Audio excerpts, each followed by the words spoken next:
मैं सपा मुखिया अखिलेश यादव से मैं ये पूछना चाहती हूँ, यदि माननीय श्री कांशीराम जी के प्रति आपका इतना ही आदर सम्मान था, तो जब यूपी में मेरी सरकार थी तो मेरी सरकार ने अलीगढ़ मंडल में कासगंज के नाम से अलग से जिला बनाया। उस जिले का नाम माननीय श्री कांशीराम जी नगर के नाम से रखा था। लेकिन जैसे ही समाजवादी पार्टी पावर में आई, उन्होंने नाम बदल दिया।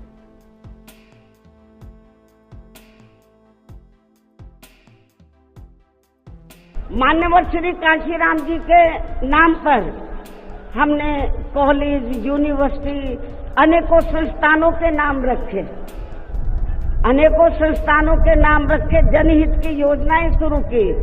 अधिकांश जो बड़ी बड़ी योजनाएं थी वो सभी की सभी इन्होंने बंद कर दी समाजवादी पार्टी की सरकार ने।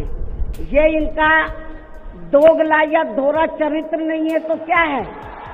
नमस्कार मित्रांनो, मी अण्णासाहेब धाकतोडे आणि आपण पाहत आहात राजर्षी न्यूज। मित्रांनो, आज आपण आपल्यासाठी असा व्हिडिओ घेऊन आलेलो आहे की आपण म्हणता की राजकारणामध्ये नेमकं सध्या चाललंय काय, काय हालचाल आहे बहुजन समाज पार्टीची चालू। आणि बहुजन समाज पार्टीची सगळ्यात मोठी विरोधक पार्टी उत्तर प्रदेश मधली समाजवादी पार्टी, ह्या दोन्हीमध्ये काय नाटक चालू आहे आपण ह्या आजच्या व्हिडिओमध्ये पाहणार आहोत। खरे खोटे ठरवायचं काम तुम्ही करायचं आहे। विषय आहे पिढे दिवस की राजकीय दिखावा।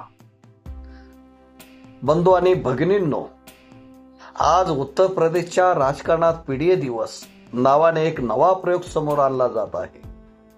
पण प्रश्न असा आहे, हा खरोखरच बहुजन एकतेचा दिवस आहे का, की केवळ एक मतांसाठी टाकलेला राजकीय डाव आहे?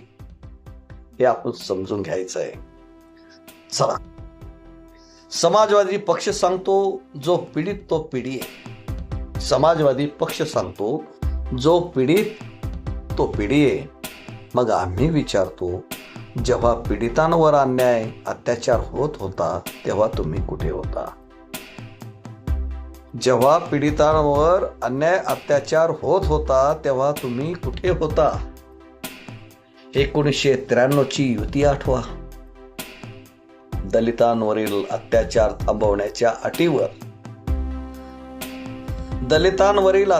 थांबवण्याच्या अटीवर सत्तेत आलेल्या सरकारने काय केले? आणि 2 जून 1995 लखनौ गेस्ट हाऊस कांड, हा इतिहास विसरला जाऊ शकतो का? तो केवळ एक प्रसंग नव्हता, तो बहुजन स्वाभिमानावर झालेला मोठा घाला हल्ला होता। आज पिढी दिवस साजरा करण्याची भाषा होते आहे। आज पिढी दिवस साजरा करण्याची भाषा होते आहे, पण कांशीराम नगरचे नाव कोणी बदलले? संत रविदास नगरचे नाव कोणी पुसले? उर्दू, फारसी, अरबी विद्यापीठाचे नामांतर कोणी केले? सहारनपूर मधील कांशीराम रुग्णालयाचे नाव कोणी हटवले? हा सन्मान आहे की अपमान? हा सन्मान आहे की अपमान सांगा। एकीकडे महापुरुषांच्या नावाने घोषणा आणि दुसरीकडे त्यांच्या स्मृतीचे नामोनिशान पुसण्याचा इतिहास, ही दुटप्पी भूमिका नाही का? आज मोठमोठे शब्द वापरले जात आहेत। नवी सुरुवात, मिशन पुनर्जीवित, एकता, पण जनतेला शब्द नकोत, जनतेला इतिहास आठवतो। जो खरोखरच बहुजनांचा असतो तो सत्तेसाठी त्यांचा वापर करत नाही। जो खरोखर पीडितांच्या बाजूने असतो तो त्यांच्या सन्मानाशी तडजोड करत नाही। जो पीडित तो पिढी म्हणणाऱ्यांनी आधी हे स्पष्ट करावे, कांशीराम साहेबांच्या निधनानंतर 1 दिवसाचा राजकीय शोक का जाहीर झाला नाही? त्यावेळेस सत्ता कोणाची होती? बहुजन महापुरुषांच्या नावाची छेडछाड का केली गेली? त्यावेळेस सत्ता कोणाची होती? बहुजन समाज भावनांशी नाही. बहुजन समाज भावनांनी नाही तर इतिहासाने चालतो आणि इतिहास सांगतो स्वाभिमानाची तडजोड नाही. म्हणून सावध रहा. घोषणांपेक्षा कृती पहा, शब्दांपेक्षा इतिहास पहा. बहुजन एकता ही राजकीय प्रयोग नाही, ती स्वाभिमानाची लढाई आहे. हे आपण समजून घेतलं पाहिजे. कोण बहुजनांच्या भावनेशी खेळतोय?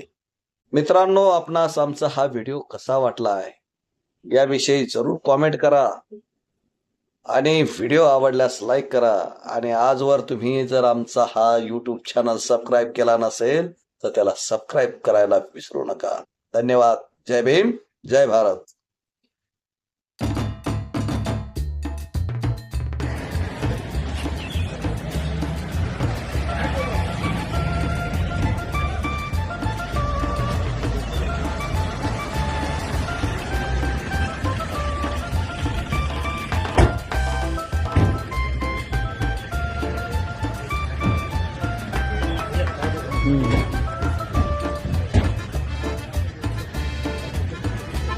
इधर साइड भी भैया आगे चलो।